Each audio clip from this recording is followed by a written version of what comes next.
بسم اللہ الرحمن الرحیم۔ شروع اللہ کے نام سے جو سب پر مہربان ہے، بہت مہربان۔ آسمانوں اور زمین میں جو چیز بھی ہے وہ اللہ کی تسبیح کرتی ہے، اور بادشاہی اسی کی ہے، اور تعریف اسی کی، اور وہ ہر چیز پر پوری قدرت رکھتا ہے۔ وہی ہے جس نے تمہیں پیدا کیا، پھر تم میں سے کوئی کافر ہے اور کوئی مومن، اور جو کچھ تم کرتے ہو اللہ اسے خوب دیکھتا ہے۔ اس نے آسمانوں اور زمین کو برحق پیدا کیا ہے اور تمہاری صورتیں بنائی ہیں، اور تمہاری صورتیں اچھی بنائی ہیں، اور اسی کی طرف آخر کار سب کو پلٹ کر جانا ہے۔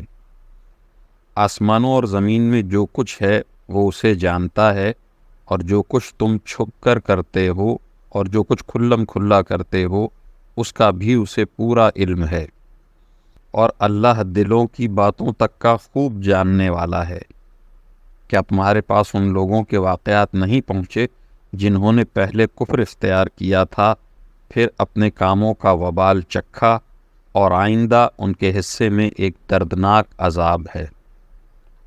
یہ سب کچھ اس لیے ہوا کہ ان کے پاس ان کے پیغمبر روشن دلائل لے کر آتے تھے، تو وہ کہتے تھے کیا ہم جیسے انسان ہیں جو ہمیں ہدایت دیں گے؟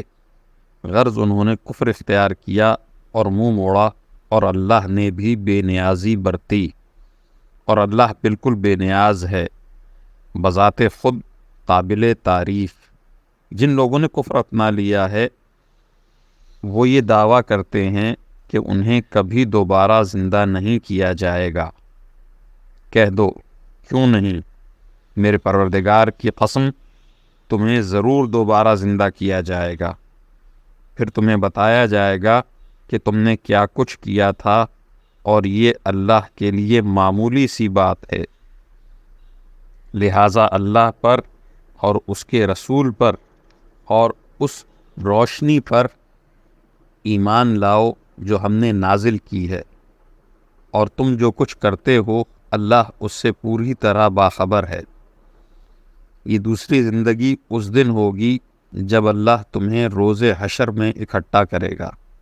وہ ایسا دن ہوگا جس میں کچھ لوگ دوسروں کو حسرت میں ڈال دیں گے، اور جو شخص اللہ پر ایمان لایا ہوگا اور اس نے نیک عمل کیے ہوں گے اللہ اس کے گناہوں کو معاف کر دے گا، اور اس کو ایسے باغوں میں داخل کرے گا جن کے نیچے نہریں بہتی ہوں گی، جن میں وہ ہمیشہ ہمیشہ رہیں گے۔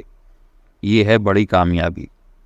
اور جن لوگوں نے کفر اختیار کیا ہوگا اور ہماری آیتوں کو جھٹلایا ہوگا وہ دوزخ والے ہوں گے جس میں وہ ہمیشہ رہیں گے، اور وہ بہت برا ٹھکانہ ہے۔ کوئی مصیبت اللہ کے حکم کے بغیر نہیں آتی، اور جو کوئی اللہ پر ایمان لاتا ہے وہ اس کے دل کو ہدایت بخشتا ہے، اور اللہ ہر چیز کو خوب جاننے والا ہے۔ اور تم اللہ کی فرمانبرداری کرو اور رسول کی فرمانبرداری کرو، پھر اگر تم نے منہ موڑا تو ہمارے رسول کی ذمہ داری صرف یہ ہے کہ وہ صاف صاف بات پہنچا دے۔ اللہ وہ ہے جس کے سوا کوئی معبود نہیں ہے، اور مومنوں کو اللہ ہی پر بھروسہ کرنا چاہیے۔ اے ایمان والو، تمہاری بیویوں اور تمہاری اولاد میں سے کچھ تمہارے دشمن ہیں، اس لیے ان سے ہوشیار رہو، اور اگر تم معاف کر دو اور درگزر کرو اور بخش دو تو اللہ بہت بخشنے والا، بہت مہربان ہے۔